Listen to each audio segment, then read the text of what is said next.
আজ আমরা যা ইসলাম বলি অনেকেই ভাবে এটি শুরু হয়েছে 1400 বছর আগে, কিন্তু সত্যি কি তাই?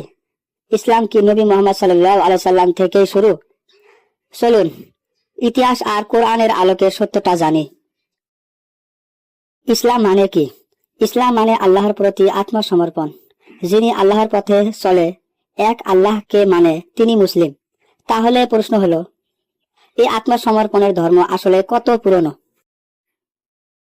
কুরআনে আল্লাহ বলেন, আল্লাহর নিকট একমাত্র গ্রহণযোগ্য ধর্ম হলো ইসলাম 3:19, এবং আমি আদমকে সৃষ্টি করলাম এবং তাকে প্রতিনিধি করলাম। অর্থাৎ ইসলামের শুরুর মূল ছিল আদম আলাইহিস সালাম।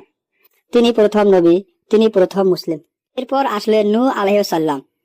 তিনি আল্লাহর দিকে দাওয়াত দিলেন 950 বছর ধরে। তিনি কি ইসলাম ছাড়া কিছু বলেছিলেন? না, তিনি বলেছিলেন এক আল্লাহর উপাসনা করো। তাহলে নূহ আলাইহিস সালামের দাওয়াতও ছিল ইসলাম।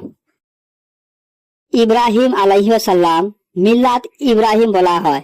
তিনি বলেন, আমি একমাত্র আল্লাহর দিকে মুখ ফিরিয়ে মুসলিম হয়েছি। ইব্রাহিম, ইসমাইল, ইসহাক, ইয়াকুব তারা সবাই ছিলেন মুসলিম। তাদের ধর্ম ছিল ইসলাম কোরআনের আগেও। মুসা আলাইহিস সালাম এর কিতাব ছিল তাওরাত। তিনি আল্লাহর পথে মানুষকে ডাকতেন।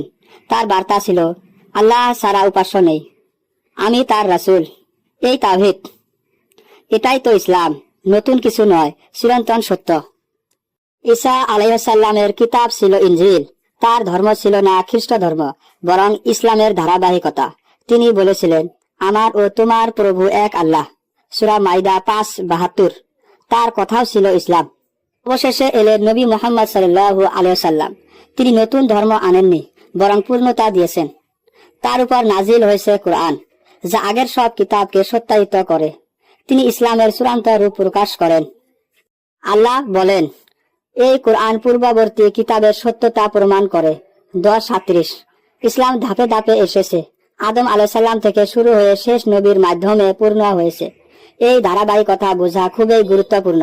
ইসলাম নতুন কিছু নয়, চিরন্তন সত্য। ইসলাম কোনো জাতি বা সময়ের একচেটিয়া সম্পদ নয়। এটি সব মানুষের জন্য, সব যুগের জন্য। ইসলাম 1400 বছর আগে শুরু, এই কথা অর্থ সত্য। আসলে ইসলাম এসেছে প্রথম মানব আদম আলাইহিস সালাম থেকেই। এটা ইসলামের ইতিহাস, শাশ্বত, চিরন্তন।